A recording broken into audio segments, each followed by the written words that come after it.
How many times have you heard this, either from your friends or your family, basically just saying renting is pointless, don't ever rent, just straight up buy a house. And this ideology has been instilled in us because of the great Australian dream, which essentially means you have a house with a white picket fence, paid off, and then, just living in fairy tale. Most of us have this ideology either in us consciously or subconsciously. In fact, I have a personal story regarding this topic, which I believe is actually quite unique and will aid your thought process in deciding what you want to do. Just like there's people talking about rent money is wasted money and dead money, there are also people on the other side of the spectrum. These people are referred to as rentvestors. Instead of purchasing a primary place of residence, they continue renting and purchasing investment properties. In this video, I'll discuss the pros and the cons of the strategy and evaluate if it truly is worth. The whole idea behind rent vesting is simply to rent in an area you love to live in, and that generally tends to be an area that you cannot afford at this current state and time, and you keep investing in the side into investment properties. With this strategy, you are able to borrow more money. This may seem kind of counterintuitive as to why would you be able to borrow more money when banks lend you more money in a primary place of residence? Yes, that would in that sense, but since you have a tenant in this case who will be paying down rent and servicing the debt, and you also have your own income, the banks are allowing more people to borrow when it comes to investment properties. At the same time, you're putting your money in an asset that will capitally appreciate, and not to mention you'll be getting ongoing payments via the form of rent. The idea with most property investment strategies generally tends to be accumulate as much properties, as much debt as you can, and then service that debt. Either you pay through it slowly, or maybe you sell a couple and pay off the rest. Generally, that's how it goes. A lot of people around this space aren't comfortable with the idea of debt. They view it in a negative light and negative connotation, which makes sense as most people would be exposed to consumer debt, which is high interest rate, and it is very daunting once you get stuck there. But what I'm referring to, or what many people here are referring to, is good debt and bad debt. Good debt essentially is debt that is tax deductible, and bad debt is debt that is not tax deductible. To simply put it, if that debt is making you money, it is considered good. If that debt is not making you money, it's considered bad. That's a very simple explanation of it. But at the same time, you don't want to be one of those people that essentially negative gear. Or what negative gearing means is that they essentially buy a property and they can't service the debt. So then a loss, and then they reduce their taxable income. The problem with that strategy is that it's not an investment strategy. You're simply just saving taxes, a tax strategy. So if the property is a lemon, you got to realize you're still losing money. The taxman only comes like halfway, if at times, if you earn about 180K, if you're not at that stage, they only come a little bit there, maybe like a quarter of the way there. So you got to keep that in mind. Debt is powerful, and it is truly a weapon if you know how to use it. And that's what the rich people do. And you would have seen, especially during the pandemic, the value of assets just going astronomically high. In fact, if I asked you a question, which kind of seems silly in a sense, but let's say you have a 500K property, it grows at 5% a year, okay? What will the price be after 20 years? I'll put an image up here so you can see. So you got to realize that eventually with time, your inflation hedged assets are going to outgrow obviously inflation, hence why the inflation hedged assets. But your income isn't increasing that much. In theory and looking at it from a overarching perspective, this strategy sounds like it's really good. You get to live where you want to live, and at the same time, you're investing in assets that make you money in the long run.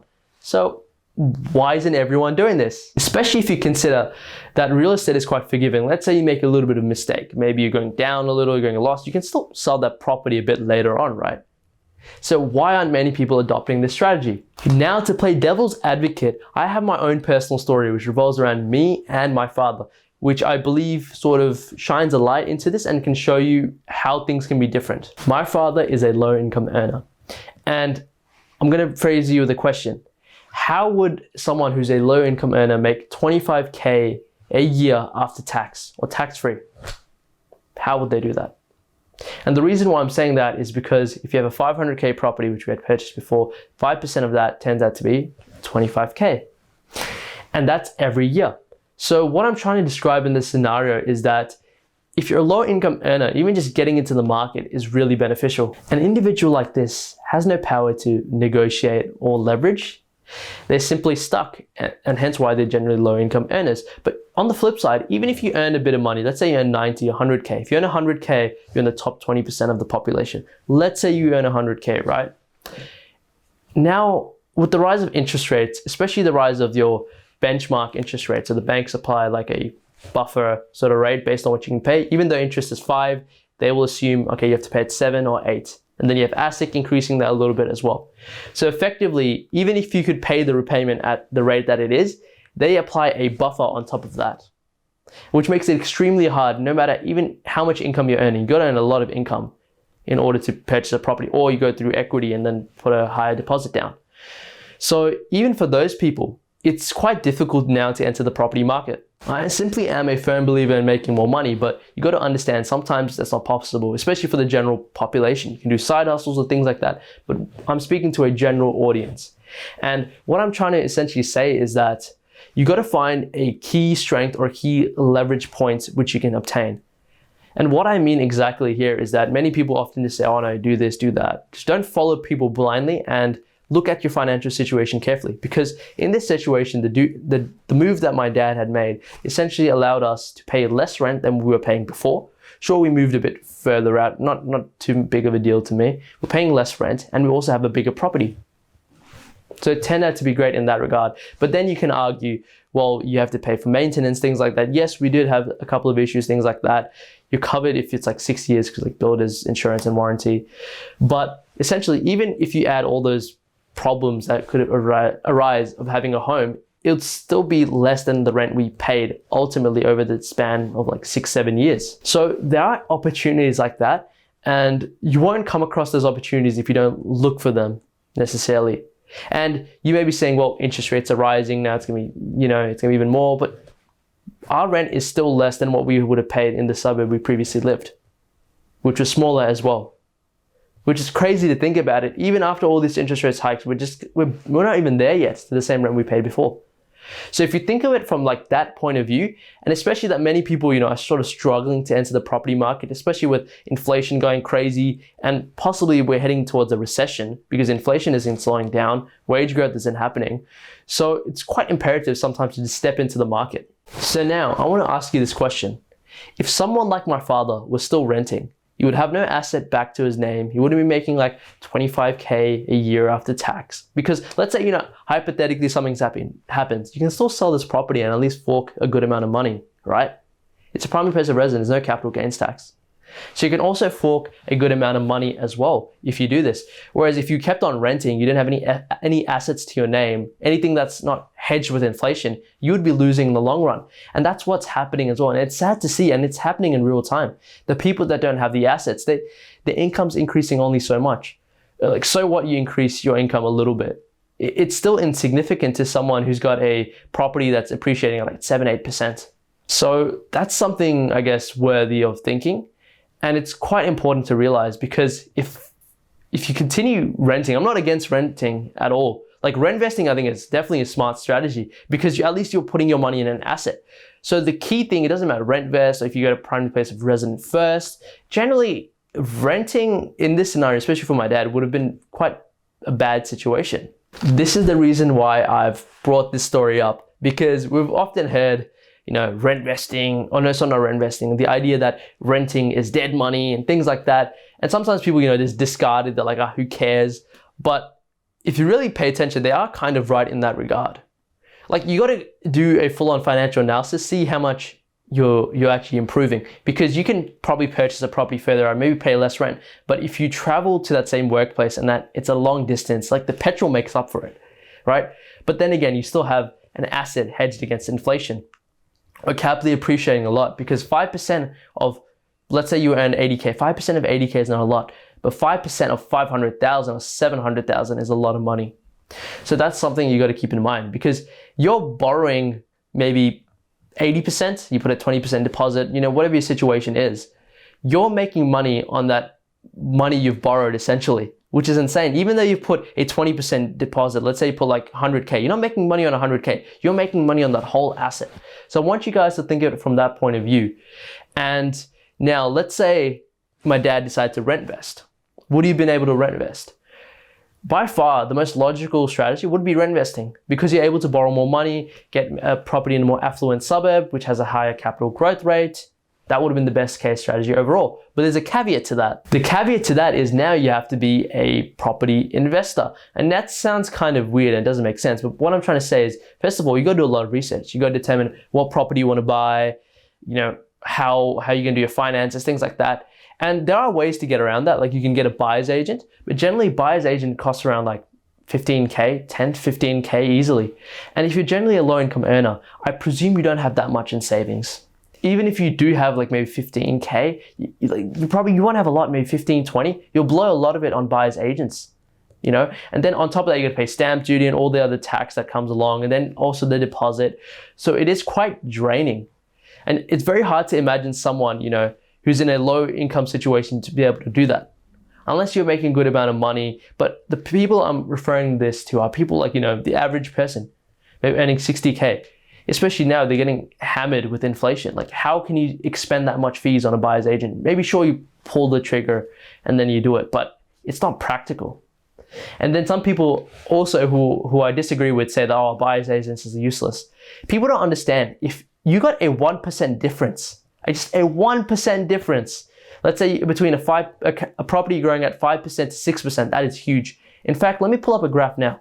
So the property I have in front of you is a $500,000 investment with an anticipated growth of 5% for 10 years, right? So that property that's 500K has now become essentially 814,000 in value. And the capital growth over the life of the investment is 314K. So if you just held on for 10 years, that's 314K. How insane is that? And the figure that I'm getting the 5% of is the 10-year capital growth average. So over 10 years, it's not over like 1 year, 2 year, 5 years, 10 years. So that we can solidify it. So that's that. Now let's say instead of 5%, it was 6%. So if it was 6%, you would get, I kid you not, a property value of 895,000. Okay? And now the capital growth over the life of the investment will be 395,000. That is only, that's an 81,000 difference, which is more than 15K that you would have paid in buyer's agency fees, right? But this is where it gets crazy, because 10 years is still kind of small. If I go to 20 years with the same example, you can see that the difference is effectively a capital growth over the life of investment of 826K if you went the 5% route, but if you went 6%, you would have made 1,030,000. So you made 1.03 million just with that 1%. So that's another thing that I thought I'd just jam into this video, because it's quite important to not disregard professionals as well, because they are very important. But if you're a low income earner, the chances of you going to these specialists and these professionals are generally towards the slimmer side. To summarize this video, I know it was quite a lot of me talking about some other stuff like debt, my own story, and just everything around, because the reason I did that is because you can easily Google the pros and cons of rent investing. You live in the area you want to live in, you buy investment properties, make money through that way, borrow more. Like, the pros and cons are relatively basic and you can find them anywhere. But I wanted to talk from a more holistic sense, because your life isn't just simple numbers. You could be in a very unique situation to someone else. Just like if you're a specific person in a specific employment, you can get a loan that someone else can't get because of your employment. So there's many things and many nuances to this, especially in your financial plan. So it's very important whether you sit down with a financial planner or just crunch the numbers yourself. See, would it be worth if I moved further away? I'd be paying less rent. The area or the rental yield in this area is 4%. The properties are that much. If you do things like that and think of finance from a holistical sense, you'd be much better off. And like I presented to you with that example of my dad, he was a low income earner. He made a good, decent move and he's in, Now that situation's changed to like previously, but we're in a much better position now just because of that one move. And that's one thing you'll realize in life as well, that it's not so much what little things you do, but sometimes the big decisions really drive stuff forward. So this decision was a big decision in hindsight that really drove our financial, future forward. So, like I said again, please don't think of finance from like one dimension. Look at it from all the different dimensions, because sure, that property may be worth, but can you actually secure it? Because you got to go to the buyer's agency fee. And let's say if you don't go there, you want to do it yourself. Do you have enough time to research? are you willing to spend time to research? Are you willing to invest money into researching and learning and how to evaluate properties? Like, there's a lot of things, and that's what I love about this game as well. You can win in any way. It doesn't have to be one way, shape, or form. So with that, I hope this video made sense. I'm sorry if I didn't talk about what you thought of like pros and cons necessarily, because I think you can find them anywhere on the internet. But from a holistical sense, because not many people talk from this viewpoint, because I shared my story with myself and my dad. We're paying less rent than we would have in that suburb, and it's a bigger house. Sure, we've had some mishaps, but overall the rent is nothing. Even with interest rates rise, like, it's still less. So I hope this video gave you perspective and empowered you to think outside the box a little, because if you want to really win, I guess, in financial success terms, you got to think outside the box and not follow a generic script or just generic stuff. You really got to be resourceful. With that said, if you enjoyed this video, please hit like, hit subscribe, and I'll see you next time. Goodbye.